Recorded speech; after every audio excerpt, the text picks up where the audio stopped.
Boa noite a todos. É realmente uma alegria muito grande estar com vocês nessa noite. Estou sentindo uma emoção muito forte no coração, pulsando, por poder compartilhar com vocês esse espaço nessa noite.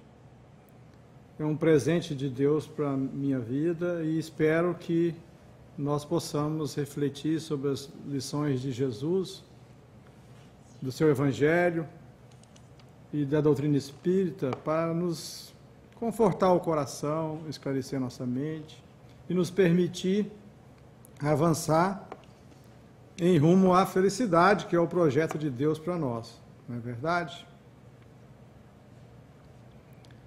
O estudo reflexivo no Centro Espírita é um tema muito importante para o Centro Espírita nos dias atuais, para perceber o caminho que nós devemos traçar enquanto casa de luz, que oferece a cada um daqueles que frequentam como trabalhadores ou como aqueles que vêm conhecer um pouco da mensagem divina para todos nós, é realmente uma oportunidade de trazer uma reflexão ao fundo do coração das pessoas.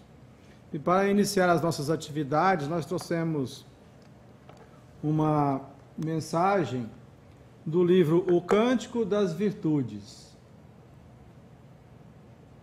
O Cântico das Virtudes é um livro que o Espírito Adália traz para nós das virtudes conversando conosco. Eu acho assim magnífico esse livro. Tem o livro escrito e tem o audiobook. E tem também o e-book que pode encontrar na Amazon ou na Apple. E a virtude conversando, por exemplo, a humildade conversando com a vaidade. Olá, vaidade, como vai você? E vai, né, naquele caminho. E traz ali uma reflexão para dentro da alma. E nós escolhemos trazer hoje a confiança conversando conosco. Vamos viajar nessa aventura da confiança conversando conosco. O que é a confiança, essa virtude tão importante que é confiar, que é filha da fé, da convicção, o que a confiança tem a nos dizer? O teu sorriso assemelhava-se à claridade solar, despertando as primeiras partículas de alvorecer, dissipando as brumas da saudade, expectante que me envolviam, prenunciando os votos de fidelidade que depositei em nossas lembranças purificadoras de amor. O córrego em festa, transparente, vivaz, viscoso e repleto de ternura verdejante, por todos os lados, era o santuário de nosso afeto, demonstrando que na intimidade de nossa afetividade, o fluxo constante da divina presença nos renovava a todo instante, produzindo a correnteza de venturas que jamais deveria ter sido interrompida pela distância que tu infligiste do meu amor. O refrigério de todos os instantes era poder, em tua companhia, brindarmos, unidos com a taça da alegria constante, as experiências de todas as horas, sem angústias no coração, por bem sabermos que os folguedos dos prazeres materiais passam céleres aos nossos olhos e que somente a claridade imperecível da consciência tranquila reergue as energias da paz no coração. Naquele dia, porém, quando as tamareiras em flor anunciavam no ar o balsamizante perfume de fidelidade total, onde à beira do córrego cantante te aguardei em silêncio emocionante de júbilo e esperança para receber de teu coração o convite inseparável do amor infinito, tu me abandonaste, deixando-me sozinha, sentada na pedra da mais fria desilusão que criaste dentro de ti mesmo. Chorei delicadamente o teu desprezo, buscando unir forças hercúleas para não me fixar na torpe ilusão da mágoa que tudo distorce e produz sofrimento. Ergui-me da pedra fria que tu elegeste para o nosso olhar, o nosso altar, e adentrei-me no córrego cristalino do perdão incondicional. A transparência da imortalidade do meu amor fluía em movimento ao teu coração, e compreendi que a tua ausência nada mais era do que o medo do profundo despertar. Tu te comprazias nos pesadelos afligentes e o despertar para a realidade imortal que a todos convida para o crescimento inevitável das consciências era para ti angustiosa decisão, por saberes não poder voltar aos painéis da ilusão na qual tu te comprazias. Amado, eu permaneço a mesma, amando-te sem qualquer dúvida do meu amor. Não tenhas medo de sair do pântano em que te encontras, nem tampouco de estender a tua mão para que eu possa socorrer-te o mais breve possível. O lamaçal da vaidade, do orgulho, da indiferença tomou-te o bom senso e turbaste as mais nobres noções de felicidade real, desinteressada, convicta. Eu, porém, possuo o fluxo da correnteza purificadora de todas as culpas. Em meu leito vívido e cristalino corre abundante a água onipresente da bondade de Deus, capaz de transformar todo o charco em campina verdejante e produtiva, oferecendo-te o fluxo divino da alegria de viver. As flores do agora se abrem nesse instante, e o perfume oblitera os segundos na casa da eternidade. Somente eu e tu na correnteza imortal. Mergulhemos, meu amado, no seio da grande misericórdia. Todo o passado já não existe mais. Todo o futuro é ilusão. Mergulhemos, meu amado, aqui e agora, de tua irmã, Confiança. Sobre a energia dessa virtude, que é a confiança, nós lembramos o quanto é importante para cada um de nós ter a confiança, que é fruto dessa fé convicta em Deus, nas suas leis soberanas. É o ser que não confia somente no centro espírita ou na igreja, é o ser que convicto de cada iniciativa sua, cada momento da sua vida, da sua família, dos seus amigos ou do universo, está sob o cuidado divino. É a certeza de que nada acontece por acaso. É a confiança nos próprios valores, na própria criatividade e no trabalho que nós desenvolvemos para avançar e desenvolver as virtudes no coração. E sob a energia dessa mensagem, nós queremos refletir. As grandes ideias novas, como a doutrina espírita, somente conseguiram cidadania porque na urgência da alma humana existe um clamor pelo sentido da vida, o sentido existencial. O ser humano anseia pela liberdade, quer avançar no sentido de não ter mais angústias, medos, inseguranças, ansiedades da vida cotidiana e das questões do coração. E a liberdade que ele anseia é que deu a validade, que deu as condições para dar cidadania à doutrina espírita, porque é a busca da humanidade que paulatinamente, gradativamente, busca conhecer a realidade da vida para ser um ser feliz. Allan Kardec, usando valores para trazer a nós a doutrina espírita, ele primeiro pensou e refletiu e nos trouxe a ponderação, que precisa ponderar ali também, né? O espírito é convidado a ser um ser ponderado, sem pender para um lado, nem o misticismo, nem o ceticismo, nem desconfiança por espírito de crítica, nem acredita por espírito negligente. Antes de tudo, examina os fatos e, depois disso, dá o direcionamento que a razão lhe oportuniza. Então, o primeiro valor usado por Allan Kardec foi aquele onde a pessoa, ao buscar conhecer a verdade, ela nem pende para o misticismo, que é acreditar que tudo é fruto do acaso, ou do milagre, ou de coisas sobrenaturais, e nem ao ceticismo, que é aquela ideia de que tudo é fruto do materialismo das questões aqui do plano material, que desconfia de tudo. Nem desconfia por espírito de crítica, não acreditando em nada, e nem acredita também por ingenuidade num espírito negligente, sem buscar os fatos, examinar os fatos. Então, Allan Kardec, ele trabalhou constantemente sobre esse valor, a ponderação. O segundo valor que Allan Kardec usou foi sem ideias preconcebidas.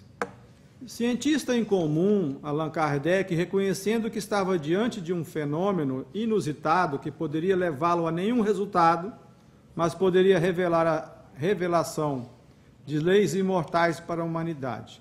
Então, Allan Kardec sempre foi o exemplo de não ter preconceito com nenhuma ideia. Ele sabia que poderia não trazer resultado, mas também estava diante de algo inusitado que poderia desvendar os mistérios da vida e do universo.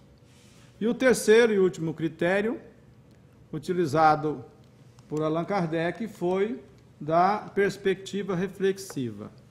Tem conexão com a proposta filosófica moral que Allan Kardec nos brinda através da codificação.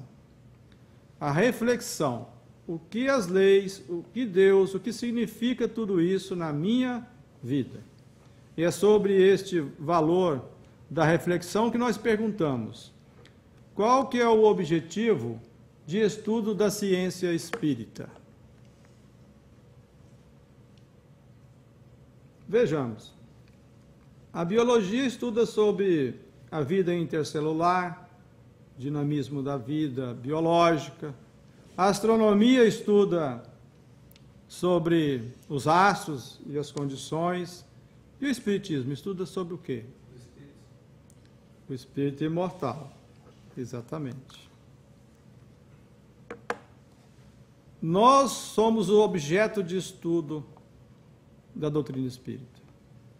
Quem somos, de onde viemos, para onde vamos, daí estudamos o que é Deus, o que é o universo, quais as consequências de nossos atos, das nossas atitudes, a lei de encarnação, tudo sob a ótica do espírito imortal.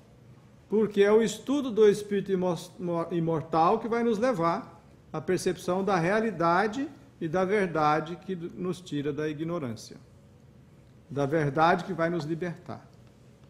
Então vejamos, o método utilizado por Allan Kardec foi o da experiência, do conhecimento e da revelação. Vamos refletir sobre esse método. O conhecimento resulta de todos os esforços que o espírito imortal realiza quando encarnado ou desencarnado, para compreender e decodificar, com finalidade evolutiva, os conteúdos relacionados às leis divinas, tornando-se paulatinamente consciente da verdade. Essa é a grande missão que o espírito imortal traz assinada na própria consciência. Ou seja, fazendo reflexões e compreendendo a dinâmica da vida e estudando, fazendo esforços para compreender e decodificar a finalidade da evolução e os conteúdos ligados às leis divinas, é que paulatinamente nós vamos adquirindo conhecimento. E o conhecimento é no plano espiritual e no plano dos encarnados. Só que no plano espiritual, nós estamos ligados à inteligência que interpreta por que eu vou encarnar, como que é a vida no corpo, como que foi as minhas últimas encarnações, como que serão as consequências dos meus atos. Mas a vontade no plano espiritual, ela não está colocada em exercício. A vontade, que é o motor propulsor da realização das conquistas que nós vamos buscar, só pode ser colocada em prática quando nós encarnamos. No plano espiritual temos muita vontade, mas não temos como colocá-la em prática, como na vida encarnada. Só enquanto no corpo é que nós, com dimensões outras, podemos, aí sim, mostrar as consequências e compreender os efeitos e as causas de cada atitude, daquilo que leva a cada um de nós. Vamos perceber que aquilo que planificamos, nós estamos realizando ou não. Muitos de nós chegamos aqui e gostamos bastante do estudo. E vamos aprendendo. Outros não gostam muito, gostam mais do recreio, né? E preferem não buscar a compreensão da realidade da vida e perdem a oportunidade da encarnação. A experiência é a aquisição pelo espírito imortal de crenças e valores. Ao passar pelas diversas experiências desafios, são as situações desagradáveis, que constituem as expiações e provas, e as experiências estímulos, que são as situações agradáveis.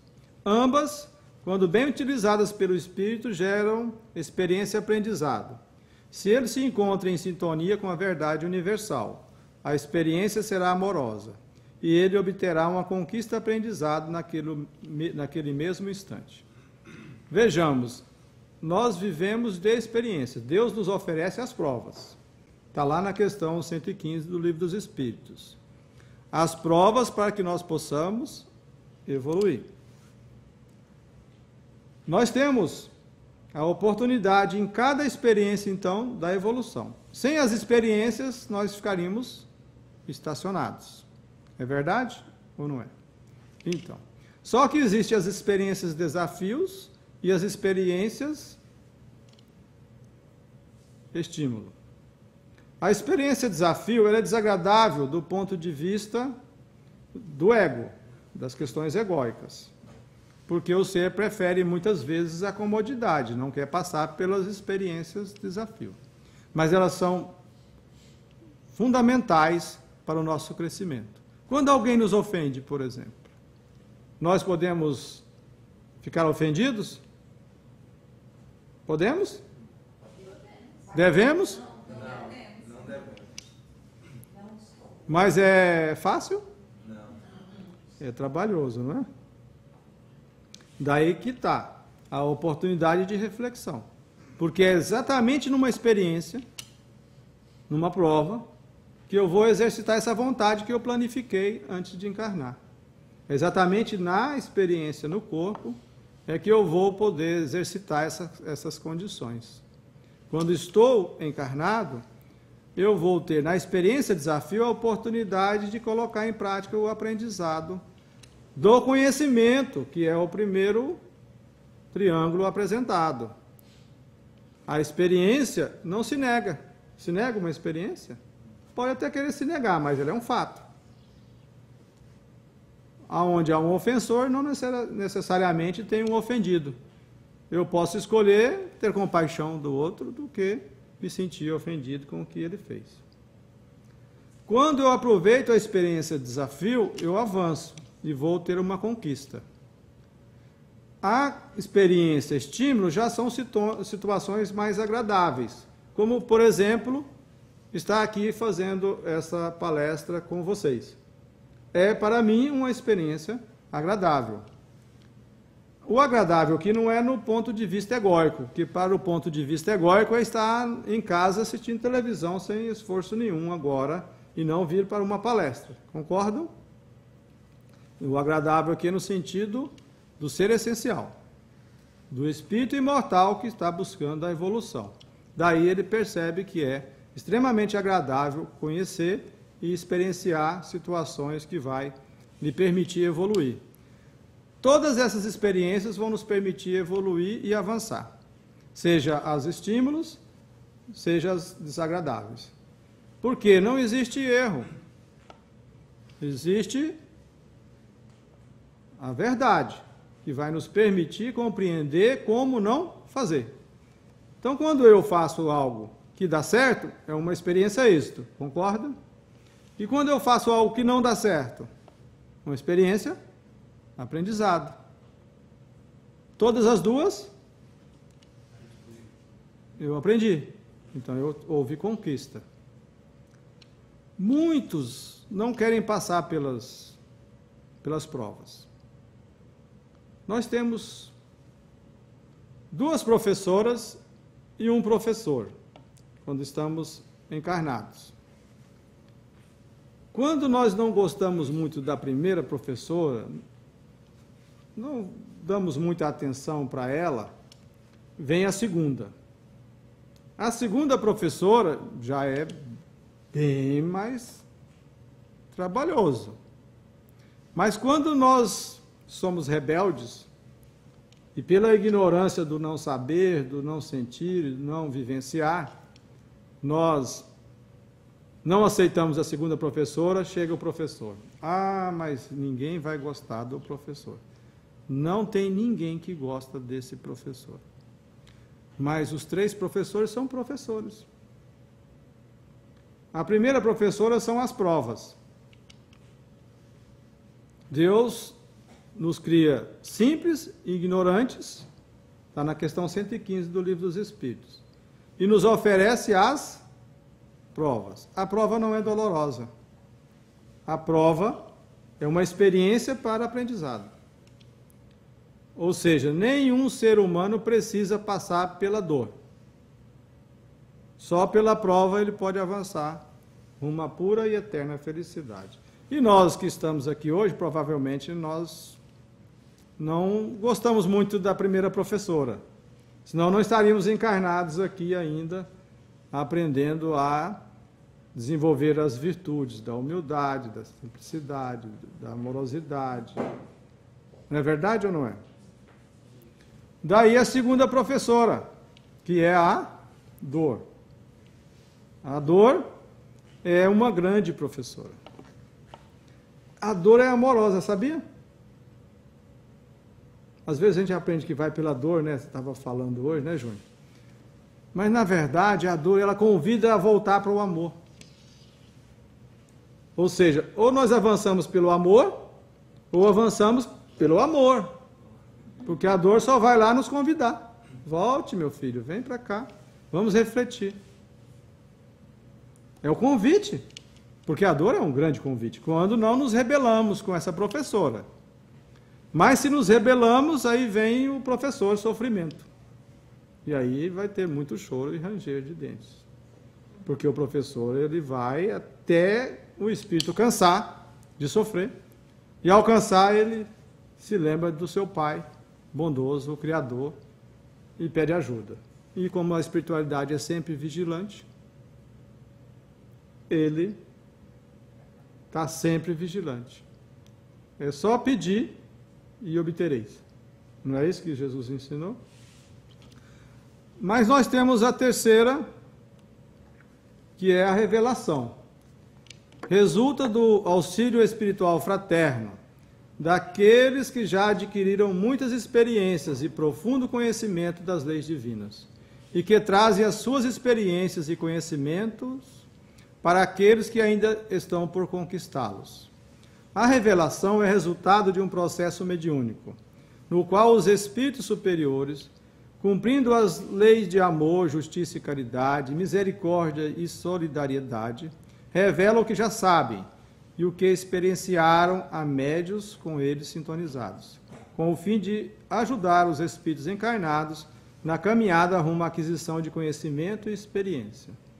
A revelação espírita é a revelação de benfeitores, a revelação através de vários livros, como o de Emmanuel, André Luiz, Manuel Filomeno Miranda, como o do Espírito Adália, que nós vimos sobre a confiança, essa virtude tão importante de ser desenvolvida.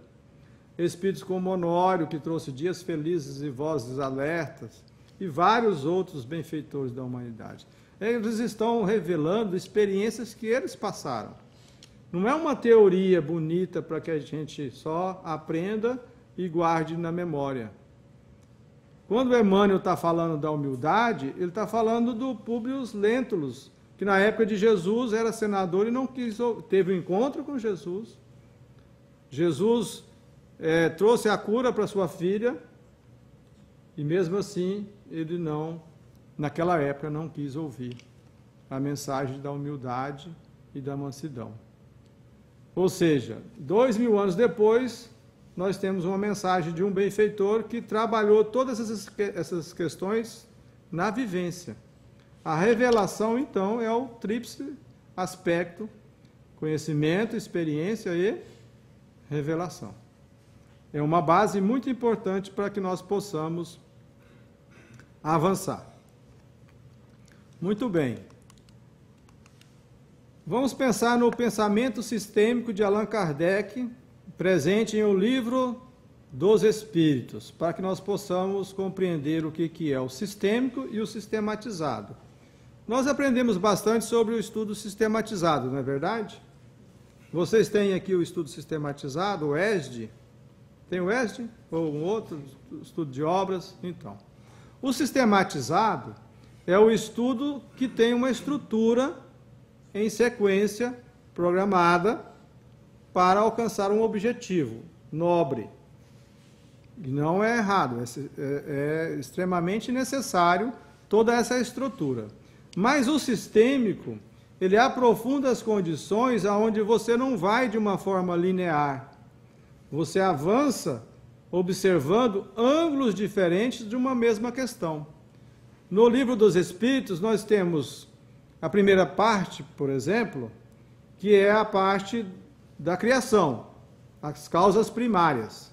O segundo livro do Livro dos Espíritos, que nos traz o mundo dos espíritos, toda a nossa ligação do mundo dos espíritos. Já a terceira parte traz as leis divinas, as leis morais. E a quarta parte, as consequências, penas e gozos. Então vejamos qual a parte do Livro dos Espíritos. Allan Kardec aborda as questões sobre Deus. Alguém se lembra?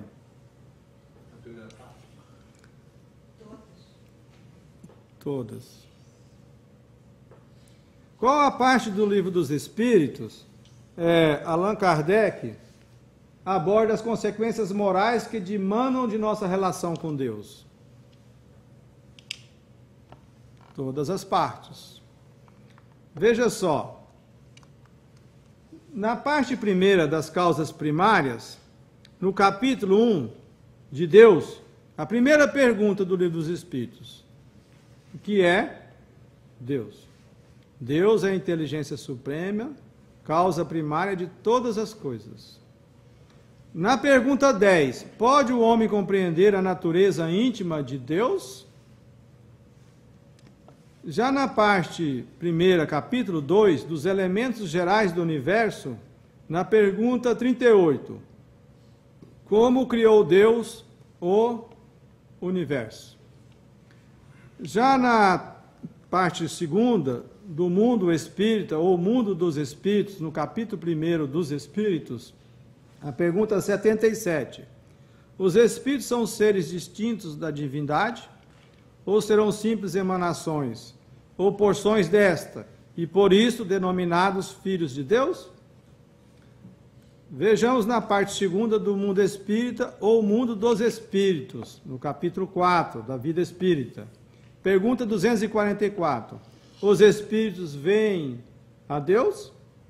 Na A, quando um espírito inferior diz que Deus lhe proíbe ou permite uma coisa, como sabe que isso lhe vem dele, de Deus. Na B, Deus transmite diretamente a ordem ao Espírito ou por intermédio de outros Espíritos? Vejamos na parte terceira das leis morais, capítulo 2, da lei de adoração. Tem Deus preferência pelos que o adoram desta ou daquela maneira? Já na parte terceira, no capítulo 4, na questão 698, o celibato voluntário representa um estado de perfeição meritória aos olhos de Deus? Já na parte, no capítulo 9, na mesma parte terceira, na questão 803, perante Deus são iguais todos os homens? E na parte 4, das esperanças e consolações, no capítulo 1 das penas e gozos futuros, na questão 963, com cada homem pessoalmente Deus se ocupa? Não é ele muito grande e nós muito pequeninos, para que cada indivíduo em particular tenha aos seus olhos alguma importância? Então, qual parte do Livro dos Espíritos Allan Kardec aborda sobre Deus? Todas as partes. Porque isso é sistêmico. Quando ele está abordando a causa primária, ele vai falar da nossa relação com quem nos criou. Quando ele vai falar do mundo dos espíritos, ele também vai abordar sobre Deus. Quando vai falar das leis divinas e as leis morais, ele vai abordar sobre Deus. E as consequências futuras, ele vai abordar sobre Deus. De forma que o estudo ele precisa ser sistematizado, numa condução clara, mas precisa de estar abordando, porque senão nós fragmentamos o processo. Nós deixamos de compreender Deus na relação conosco, que é o Criador de todos nós. Quando Jesus nos traz que o maior mandamento é amar a Deus sobre todas as coisas e ao próximo como a si mesmo, como eu vou amar a Deus? Deus depende do meu amor? Deus é completo em si mesmo. Amando a si mesmo. Amando a si mesmo. Como eu posso amar a quem eu não vejo, ou que eu não vejo, se eu nem amo a quem eu vejo, que é você ou eu mesmo? Não é verdade? Como eu posso amar a Deus sem amar a sua obra? Qual que é a maior obra divina na minha vida? Sou eu mesmo. Para amar a Deus, eu preciso amar a sua obra. Eu preciso me amar. É o alto amor. Então a referência é o alto amor. Para eu amar você, eu preciso amar a mim mesmo. Porque para desfrutar do amor de um filho, o que eu mais preciso? Do alto amor. Veja a cena. Criança Peralta fazendo arte. Você é irritado, nervoso, ou irritada, nervosa. As mulheres não ficam tão irritadas, né? Os homens ficam mais.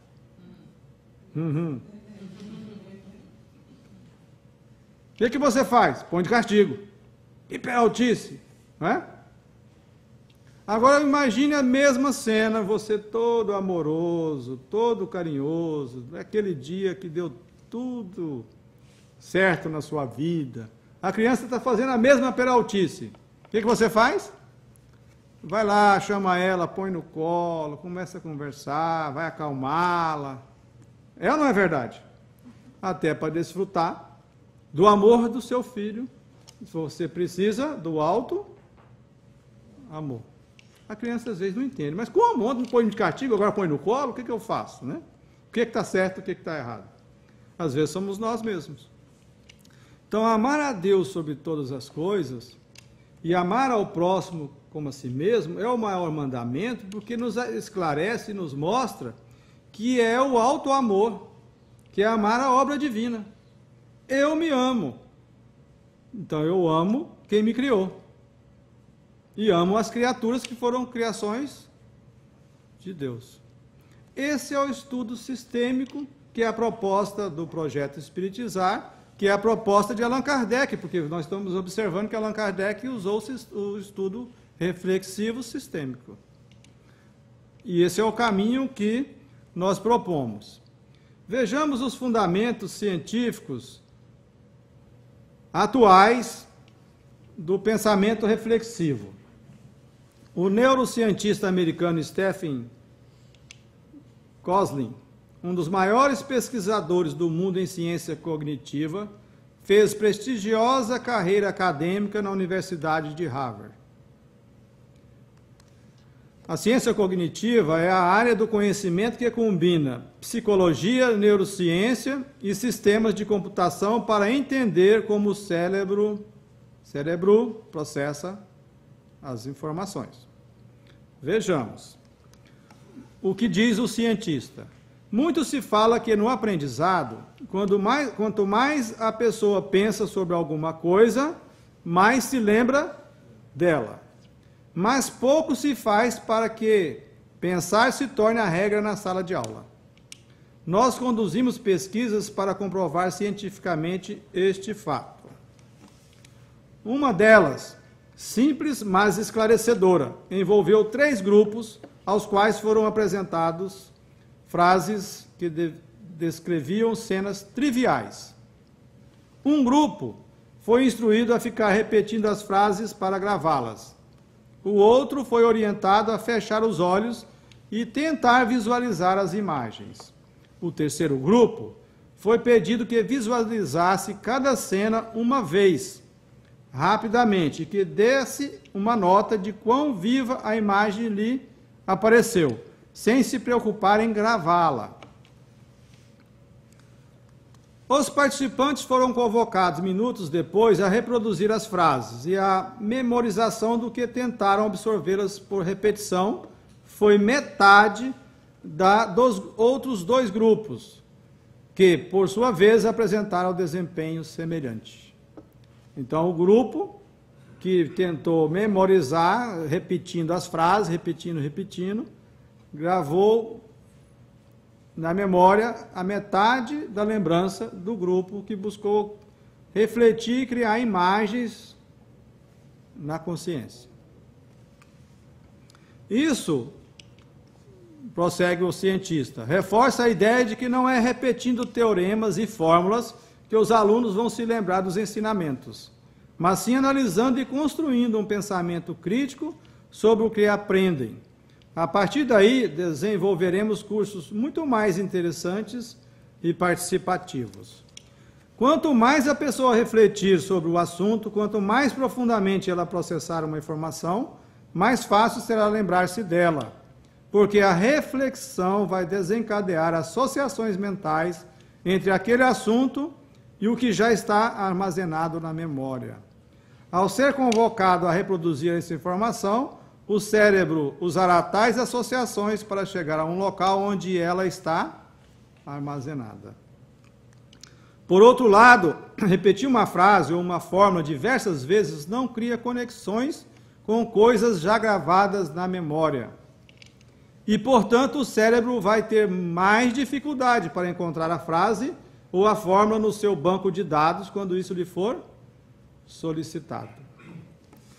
Não pode ser ver mais apenas como um transmissor do conhecimento, mas precisa de dar uma aula diferente, de aprendizado ativo, envolvendo os alunos.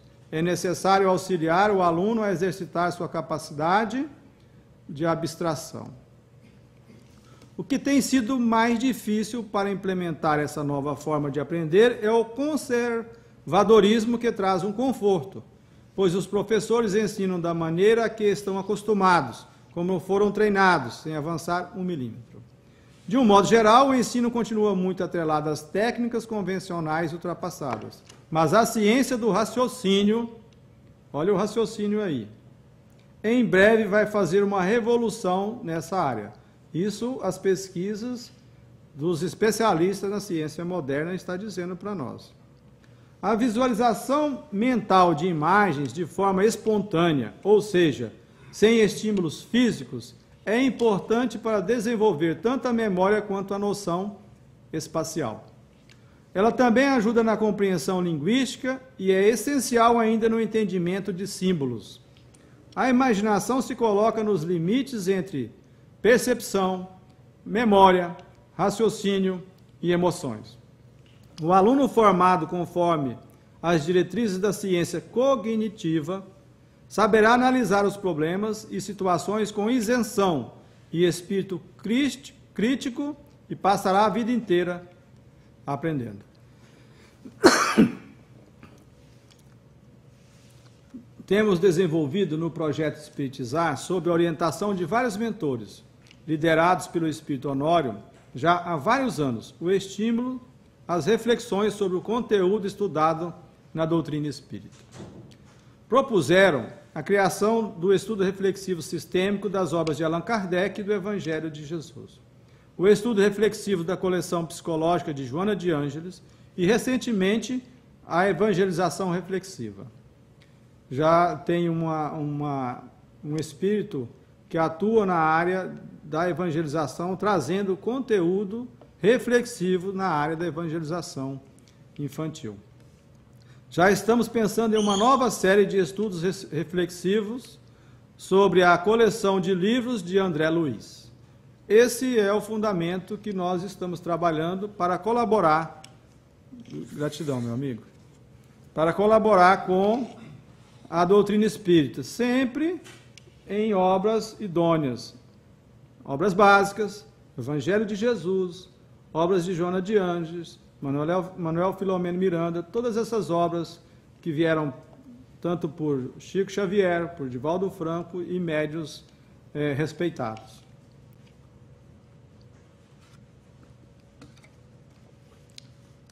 Verificamos pelas pesquisas relatadas que o estudo reflexivo, tendo como base as visualizações e as reflexões sobre as leis divinas e as práticas das virtudes, estimula a capacidade de abstração, fundamental para internalizar as leis e como praticar as virtudes em nossa vida cotidiana. O convite é para que nós possamos refletir sobre o resultado moral do desenvolvimento das virtudes. Esse é o grande convite, porque remontamos novamente a questão 115 do Livro dos Espíritos. Deus criou os homens maus e homens bons? Não. Criou-os simples e ignorantes. E a cada um deles deu determinada missão para aproximá-los de si e alcançar a pura e eterna felicidade. De forma que evoluir para ser feliz é um direito, mas todo direito traz junto o dever. Quando nós amamos o dever, nós sentimos mais a felicidade, porque nós nos comprometemos com o desenvolvimento das virtudes. Quando nós sentimos mais felicidade, mais amamos o dever. Como uma escadinha, de mais amamos o dever, mais felizes somos. Quanto mais felizes somos, mais amamos o dever. E mais nos aproximamos de Jesus, o nosso mestre, modelo e guia. E lá na questão 621, Allan Kardec pergunta: onde está escrito as leis divinas? Está nas tábuas? Está nos livros? Está onde? Na nossa consciência. Se está na nossa consciência, vale refletir, e é o convite do projeto Espiritizar, é o convite de um projeto iluminativo que tem sintonia com os projetos iluminativos propostos, com o projeto iluminativo de Jesus para a Terra, que é fazer essa reflexão tão importante para o ser que busca o alto amor. Porque o gesto mais profundo de alto amor, o maior gesto de alto amor, é aquilo que Deus não faz por nós. E a única coisa que Deus não faz por nós é a decisão de evoluir. Porque Ele nos criou como um presente do seu amor. É uma dádiva divina, é uma força no universo. A outra é a conquista. Só que a conquista somos nós que vamos fazer. Para ter propulsão no universo, o ser vai buscar a conquista. De forma que o maior ato de alto amor é a decisão de evoluir. E mais para evoluir, eu preciso investigar, compreender, amar e praticar as leis divinas. Se eu busco me amar, eu vou compreender como funciona todas as leis e vou investigar cada lei, lei de conservação. Eu lido com a lei de conservação o tempo todo. Precisamos de conservar o organismo, a mente, o espírito, as condições físicas, biológicas. É ou não é verdade?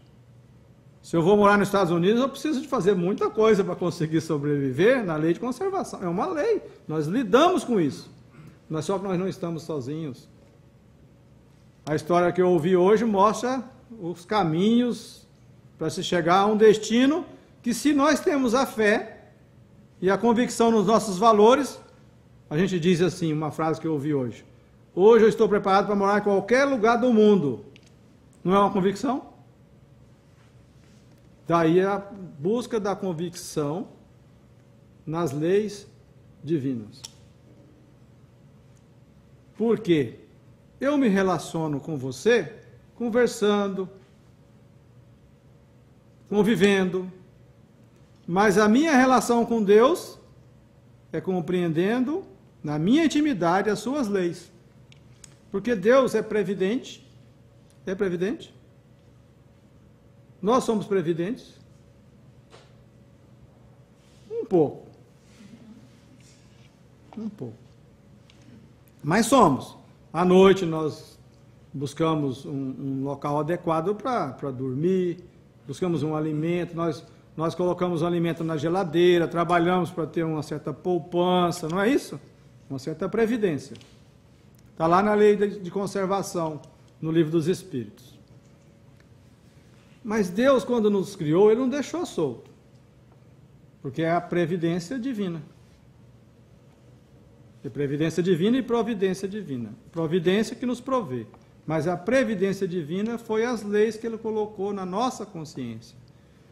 Nos criou, mas não deixou solto. As balizas são as suas leis. As balizas para prosseguir e alcançar a pura e eterna felicidade são as leis divinas. Por isso, o maior ato de alto amor é compreender, investigar, amar e praticar as leis divinas. Daí as consequências, porque aí eu começo a perceber. Deus me vê sempre como seu filho amado. E eu me vejo amado? Veja, se eu já não me sinto amado, já estou desconectando com o amor divino. Se eu me culpo, Deus me culpa? Nunca. Deus sempre nos vê como filhos amados. Se Ele nos manda provas, é gesto de amor divino. Se Ele nos manda dor, é para que nós compreendamos a nossa ignorância. Se Ele nos manda o sofrimento, é para que nós compreendamos a nossa rebeldia. Todos atos de um pai amoroso.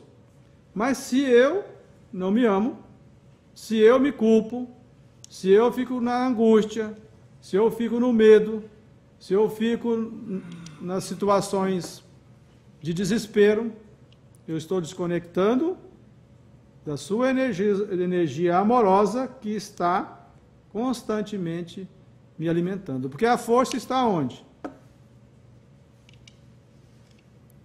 A força divina não está em algum lugar lá fora. Não está em algum lugar no futuro.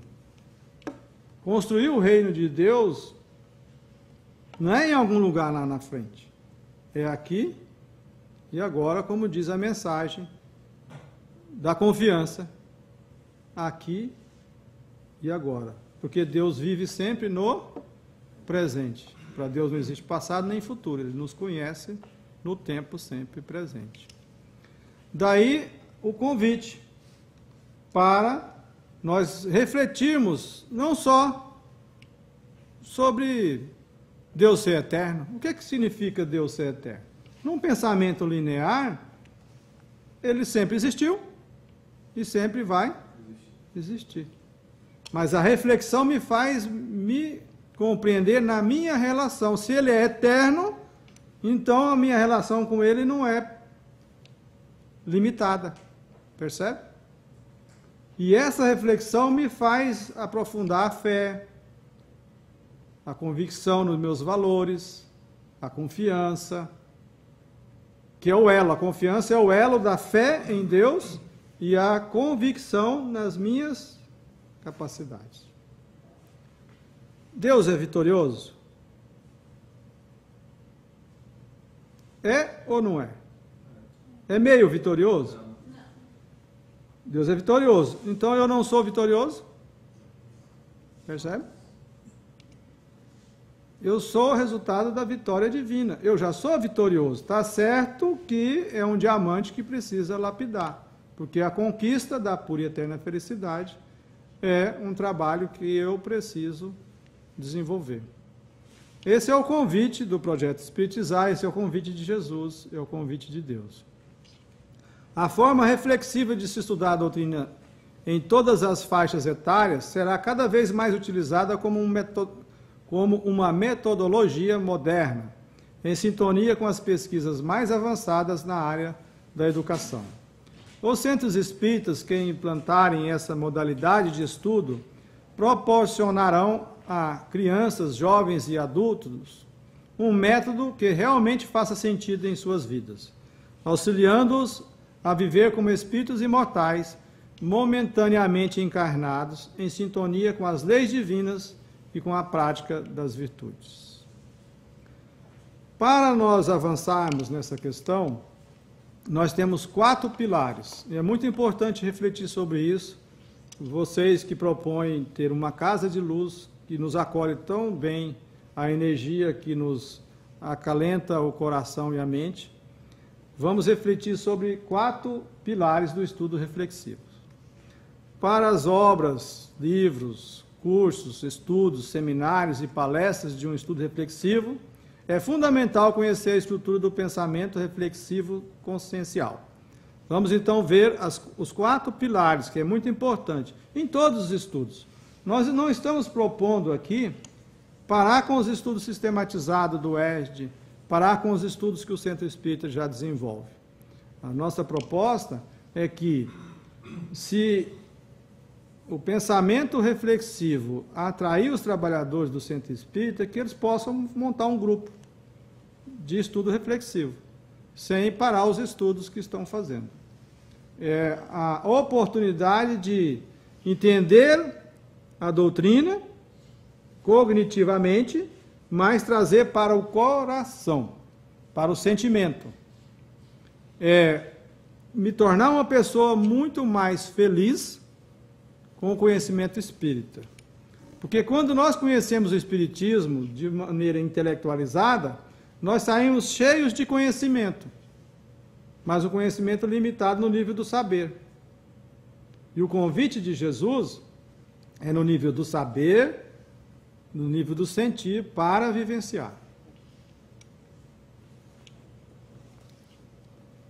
Esse conhecimento evitará o discurso fragmentado, no qual se reproduz conceitos profundos de maneira superficial, ou conceitos superficiais de maneira pseudo-profunda. Isso desperta curiosidade sobre os conceitos, mas sem propiciar a autotransformação. O discurso reflexivo consciencial desperta a vontade de aplicação dos conceitos profundos. é colocar a vontade em exercício. Então vejamos, eu estou aqui fazendo uma palestra. Eu preciso, o convite do projeto Espiritizar, o convite de Jesus é que eu use os 4 pilares que eu vou apresentar. Porque senão eu posso estar usando conceitos superficiais. Você sabe aquelas frases de efeito que as pessoas postam ou falam, mas você não traz para o dia a dia? Não faz uma reflexão? Nossa, que lindo! E manda para todo mundo, mas não faz uma reflexão.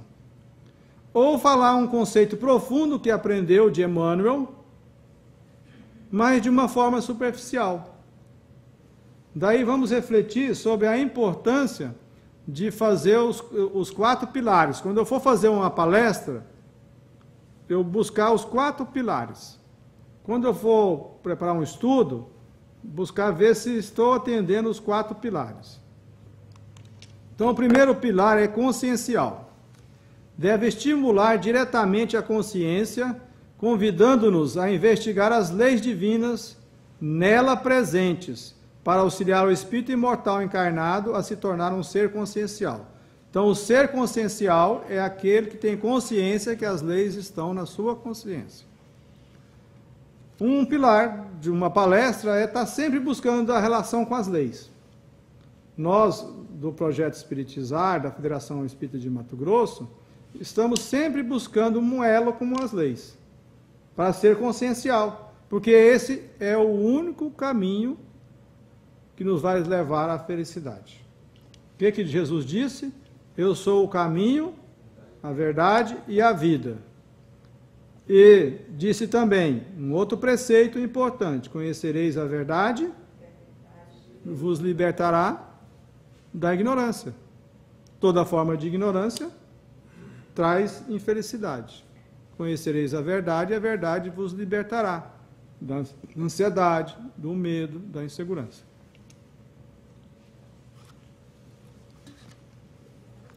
Esse pilar tem como objetivo estimular uma habitualidade de se utilizar as leis divinas em nossas vidas.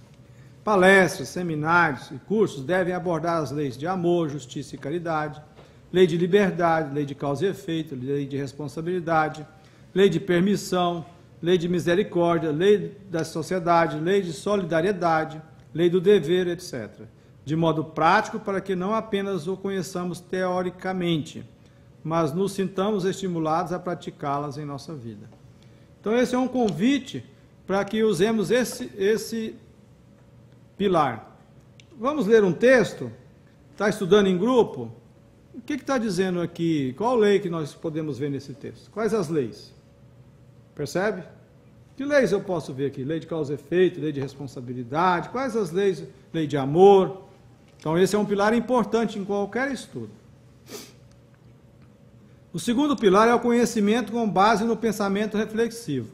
É todo esse cabedal de informações que nós já falamos hoje, porque deve fomentar reflexões que nos estimulem ao conhecimento da verdade libertadora, ou seja, as leis divinas, pelo estudo reflexivo do Evangelho de Jesus, das obras kardecianas e subsidiárias idôneas. Esse é o segundo pilar, sempre buscar reflexão. Um exemplo, nós falamos de uma lei, o maior mandamento, amar a Deus sobre todas as coisas e ao próximo sobre a si mesmo. Quando eu trouxe esse mandamento que Jesus nos ensinou, busquei fazer uma ponte reflexiva. O que é amar a Deus? É amar as suas obras. Lembram disso? Então, esse é um pilar muito importante. É melhor fazer uma palestra mais compacta, com pouca informação, mas que vá fundo naquela informação para que ela faça diferença na vida das pessoas. Porque é esse o grande convite, fazer diferença na nossa vida. O terceiro pilar é estimular a prática das virtudes.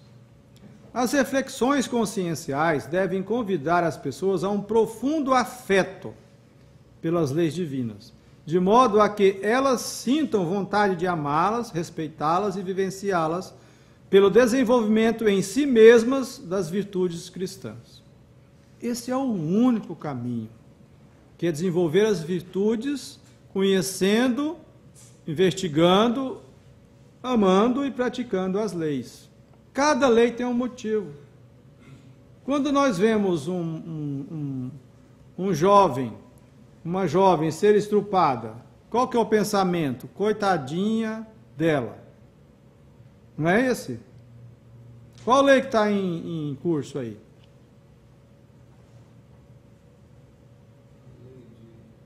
Causa e efeito. Existe alguém que passa por algo sem não ter um motivo justo? Há injustiça divina? Existe a justiça divina. Então, Saulo, não devo dizer coitadinha dela, devo dizer com compaixão, orar, sentir no fundo do coração o afeto por um ser humano, ser autêntico nesse sentimento de afeto, mas amar as leis divinas que estão em exercício naquele momento. Porque se aquela criatura aproveitar aquela dor, a dor será para ela um grande significado de reconstrução da vida. Por mais paradoxal que seja, muitas e muitas, milhares de pessoas se tornam pessoas melhores quando chega a dor. Quantos exemplos nós conhecemos? Recentemente nós conhecemos um exemplo de um jovem no Brasil que ficou paralítico andando de cadeira de rodas. Ele textualmente diz: eu não tinha vida, hoje eu sou uma pessoa feliz. Isso é compreender as leis divinas que estão na consciência, porque ele acordou para uma outra condição de vida e se sente em paz consigo mesmo, que é uma virtude. A paz é uma virtude conquistada por outras virtudes que ele utilizou para chegar lá. O quarto pilar é estimular a aplicação do conhecimento.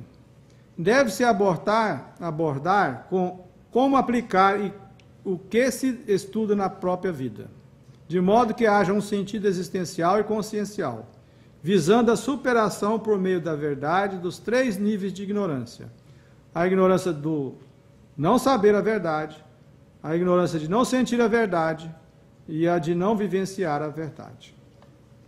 Porque o mandamento é amar a Deus de todo o coração, de todo sentimento, de toda alma.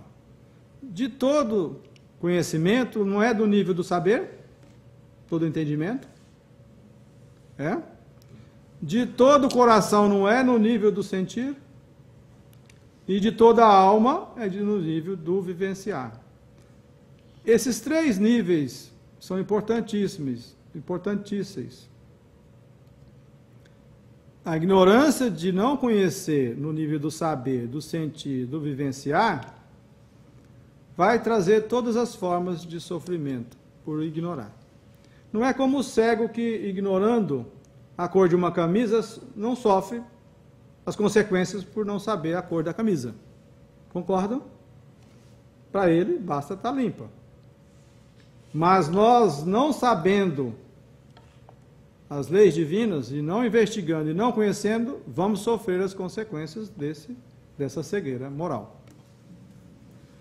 De forma que o pilar terceiro, que é da afetividade, é quando eu estou num estudo ou numa palestra, buscar colocar essas questões que são essenciais para que a pessoa possa sair daqui da palestra sentindo no coração o afeto. Porque senão ela chega aqui, a gente fala de leis, falamos da lei de causa e efeito, e ela fala: mas o que significa meu filho foi assassinado? E ela não sente no nível do sentir. Intelectualmente ela entende tudo, mas ela não consegue se sentir apacentada no coração. Então, o pilar terceiro é o do afeto. E o quarto é a aplicação. Precisamos sair de uma palestra dessa querendo aplicar o que nós estamos ouvindo aqui hoje na nossa vida. É o quarto pilar. Participar de um estudo pensando em aplicar na minha vida aquele estudo, para que eu possa ser uma pessoa mais feliz. Este pilar, o quarto pilar, tem como base as questões 919 e 919A de O Livro dos Espíritos, que tratam de um método prático para melhorarmos a nós mesmos por meio do autoconhecimento. O pensamento reflexivo consciencial desenvolvido pelos mentores do projeto Espiritizar tem esse enfoque de trazer as questões de maneira prática, de modo a que os interessados na autotransformação possam refletir para poderem realizá-la.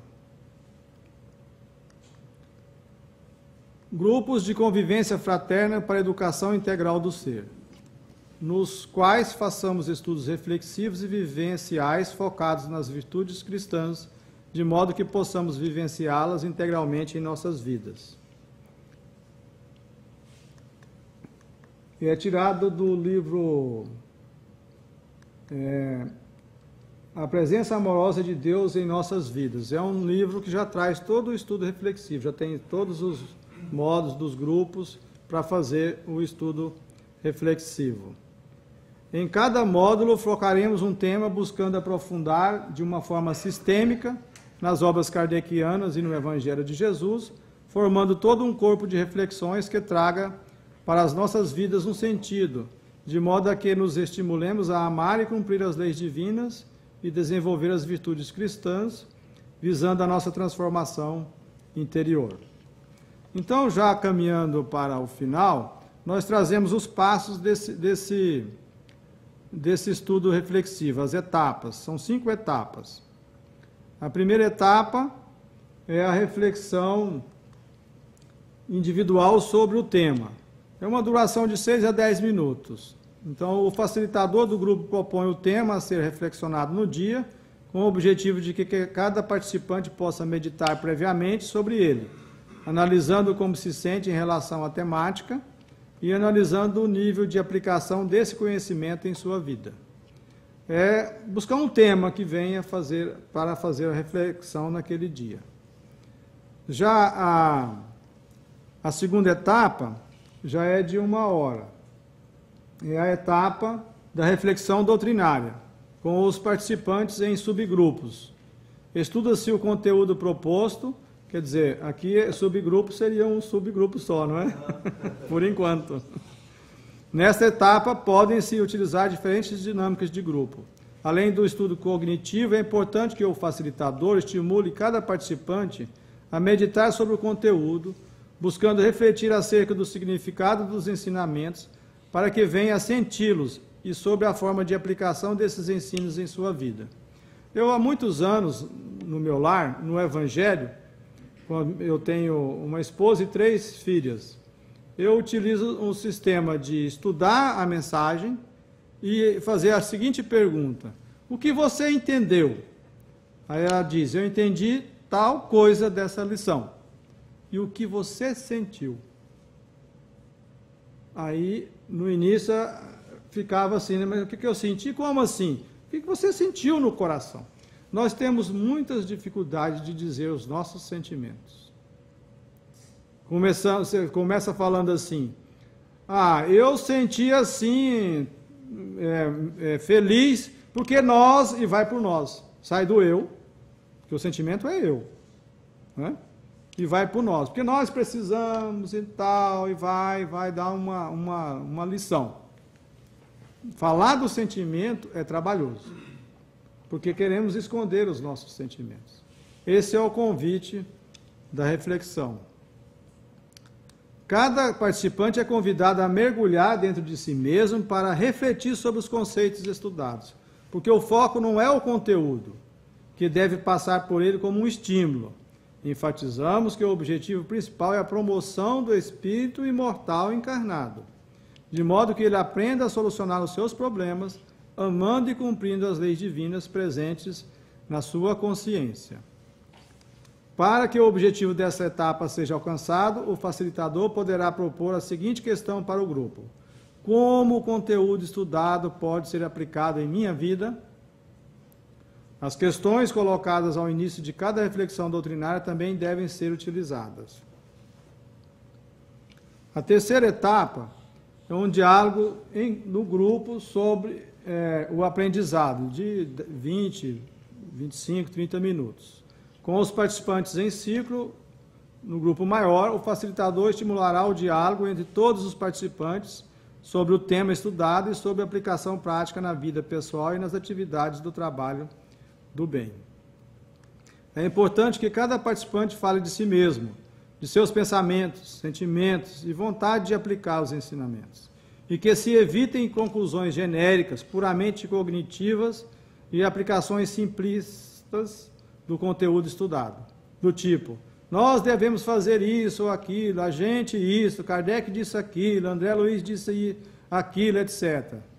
Essas considerações são muito impessoais e agir assim é contraproducente. Todos são convidados a falar na primeira pessoa do singular. Cada um deverá trazer as suas próprias reflexões, seus pensamentos, sentimentos e suas ideias sobre como pretende agir, impulsionado pela vontade de se autotransformar. A grande base nos grupos de convivência para a educação integral do ser é a fraternidade, para revivermos a prática dos primeiros cristãos, consoante a orientação de Jesus. Os meus discípulos serão conhecidos por muitos se amarem. Relata Emmanuel que os cristãos das igrejas cristãs de Antioquia e Corinto sentiam-se todos unidos por soberanos laços fraternais. Eram solidários e as dores e os júbilos de cada um pertenciam a todos. Eles iam felizes todas as vezes que iam para a igreja, todos alegres e felizes da convivência fraterna, que eu acho que é um pouquinho o que eu estou vendo aqui, não é isso? É ou não é? É um pouquinho. Estamos exercitando, né? Somos convidados nesta atividade a nos abrir fraternalmente uns aos outros, colocando a nossa humanidade, nossas dores, nossos anseios. Quando fazemos trabalhos como esse em grupo, um participante cresce com a ajuda do outro. Aquele que tem uma experiência maior serve de referência para o que a tem em menor escala, e todos evoluem em conjunto pela prática da fraternidade pura. A quarta etapa: avaliação reflexiva, durante 10 minutos. Caso haja necessidade, o facilitador destaca os pontos importantes, sempre fazendo a conexão entre o conteúdo estudado e a nossa vida. Depois desses breves comentários, conduz para a avaliação reflexiva, de modo que cada componente possa, em um estado de introspecção, avaliar aquilo que estudou e que compartilhou com os companheiros e companheiras de trabalho, planejando como aplicará em sua vida o que refletiu e sentiu. A quinta etapa: convivência fraterna. Após a prece, encerrando os estudos, pode-se, caso a direção do Centro Espírita acredite ser pertinente, servir um chá ou alguma coisa para que todos possam conviver fraternalmente de maneira mais informal. Evitar aquele hábito de terminou, tem muito Centro Espírita que as pessoas vêm, participam e rapidamente vão embora. Lá no Brasil a gente fala que é para assistir a novela. Aqui eu não sei se tem novela. Para quem pagar tem. É, né? Do mesmo jeito. Só que os horários são diferentes. São diferentes, né? Nós fazemos o convite para refletir sobre o convite do Mestre. Conhecer, amar a Deus. O maior mandamento: amar a Deus sobre todas as coisas, no nível do sentimento, no nível do coração e de toda a alma. Amar a Deus, que é o grande convite. No nível de saber a verdade, que é o nível do saber. É as reflexões, são os estudos, os livros, as palestras, tudo que nós estamos vendo de conteúdo. É muito importante no nível intelectual, mas aí o convite é avançar Apertei aqui e apertei lá. Para o nível do sentir a verdade, que é no nível do coração. Nós precisamos trazer para o nível do coração. E vivenciar a verdade, que é tornar um hábito em nossas vidas. Assim, o estudo será reflexivo. É muito importante nós compreendermos que o nosso pensamento, o nosso sentimento e a nossa vontade precisa ser equilibrado, integrado, para que nós possamos avançar. Poderíamos dizer que na nossa embarcação da nossa vida para a evolução e a pura e eterna felicidade, o pensamento reflexivo é a vela da embarcação, que ela dá a direção. Quando eu reflito, eu faço escolhas de qual caminho seguir. Quando eu faço reflexões sobre as leis, sobre o que está acontecendo na minha vida, os episódios, as circunstâncias que a vida me convida a refletir, eu escolho no nível do pensamento. E segundo André Luiz, o pensamento ganha vida, forma e movimento. O pensamento é vida criativa.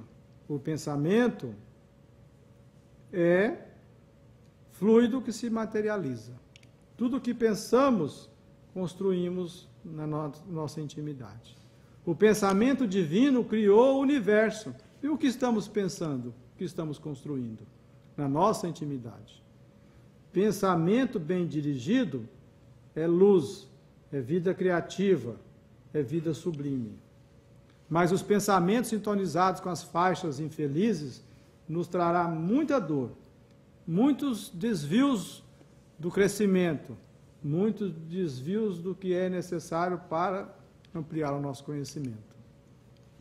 Pensamento integrado com a vontade, mas integrado com o sentimento. O sentimento é o barco que acolhe a embarcação, que dá todo o acolhimento para que nós possamos viver saudáveis, desenvolvendo o espírito imortal, os hábitos imortais.